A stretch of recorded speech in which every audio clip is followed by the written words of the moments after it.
hello नमस्ते सञ्जय मैले नयाँ भिडियो लिएर उपस्थित भएको छु आजको भिडियोमा GeekVape Aegis AP2 Pod लिएर आएको छु कसरी हामीले इजी तरिकाले डिसेम्बल गर्ने भनेर चाहिँ मैले यो भिडियो लिएर आएको र यसलाई चाहिँ आज हामी डिसेम्बल गर्न जाँदैछौँ र मेरो भिडियो कस्तो लाग्छ प्लिज लाइक कमेन्ट र शेयर गरिदिनु होला साथै नयाँ भ्युअर्सहरु मेरो च्यानल भिजिट गर्दै हुनुहुन्छ भने मेरो च्यानल चाहिँ सब्स्क्राइब पनि गरिदिनु होला साथै बेल आइकन पनि प्रेस गरिदिनु होला कस्तो भिडियो हजुरलाई चाहिन्छ प्लिज कमेन्ट पनि गरिदिनु होला GeekVape Aegis AP2 Pod लाई चाहिँ हामी डिसेम्बल गर्न जाँदैछौँ र त्यो भिडियो हेर्नुभन्दा अगाडि चाहिँ मेरो च्यानलको सानो प्रोमोपछि चाहिँ हामी यसलाई सुरुवात गरौँ है त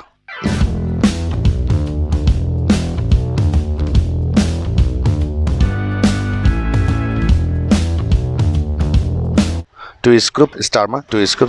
छ यो डाउनमा छैन पहिला सुरु हामी यो टु स्क्रुपलाई खोलौँ यो टु स्क्रुपलाई खोलौँ र यो भनेपछि टु स्क्रुपलाई चाहिँ पहिला हामी रिमुभ गरौँ है त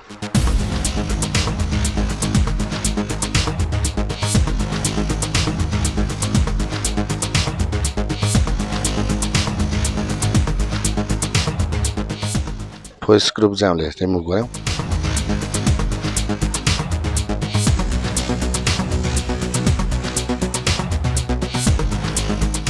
यो भाग निक्ल्यो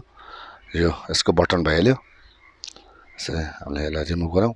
सर म्याक्सिमम यसमा लिक्विड छ र यो साथै अन भइहाल्यो भने अटो फायरिङको कारण चाहिँ यो म्याक्सिमम लिक्विडले गर्दा नि हो टु अप्सन छ यसमा बटन पनि अप्सन छ एयरबाट पनि यसमा फायरिङ हुने भएकोले एयर सेन्सरमा चाहिँ म्याक्सिमम यो लिक्विड गरेर चाहिँ यो सर्ट भएर चाहिँ यो अटो फायरिङ भएको र त्यो कारणले चाहिँ यो डेडै छ यो धेरै फायरिङ भएको चाहिँ यो के प्रब्लम छ यो हामी नेक्स्ट भिडियोमा हेर्नेवाला छौँ तर पहिला सुरु हामीलाई डिसेम्बल गर्न जाँदैछौँ यो पडलाई चाहिँ यसलाई पहिला क्लिन गरौँ यो म्याक्सिमम यसमा लिक्विड छ यो लिक्विडले गर्दा म्याक्सिमम यसमा समस्याहरू आउने गर्दछ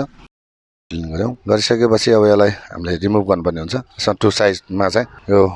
व्हाइटको रबर यसमा राखिएको छ यसलाई रिमुभ गरेर यसमा स्क्रुप हुनसक्छ यो माथि त छैन पहिला सुरु यो टुलाई चाहिँ रिमुभ गरेर हेरौँ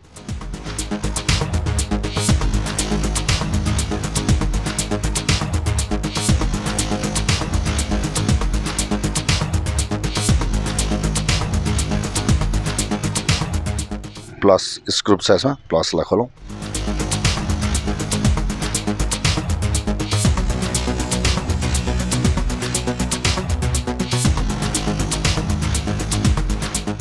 अब यसलाई हामीले रिमुभ गर्नु पर्यो रिमुभ गर्नलाई चाहिँ हामीले यहाँबाट पुस गर्नुपर्ने हुन्छ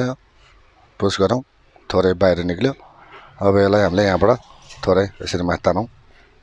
यसरी माथि आयो टु स्क्रुप रिमुभ गरिसकेपछि हामीले यहाँबाट पुस गरिसकेपछि यहाँबाट चाहिँ तान्दाखेरि चाहिँ यो माथि निक्लिन्छ यसरी यहाँबाट पुस गरिसकेपछि यसरी माथि निक्लिन्छ यसलाई चाहिँ हामीले यसरी डिसेम्बल गऱ्यौँ GeekVape Aegis AP2 चाहिँ यसरी चाहिँ हामीले रिमुभ गर्न सक्छौँ बोर्डमा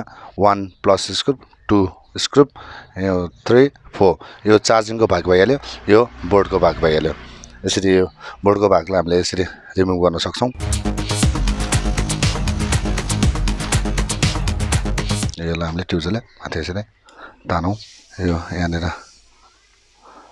लगमा रहेको छ यसलाई बिस्तारै माथि यसरी आयो है यसरी हामीले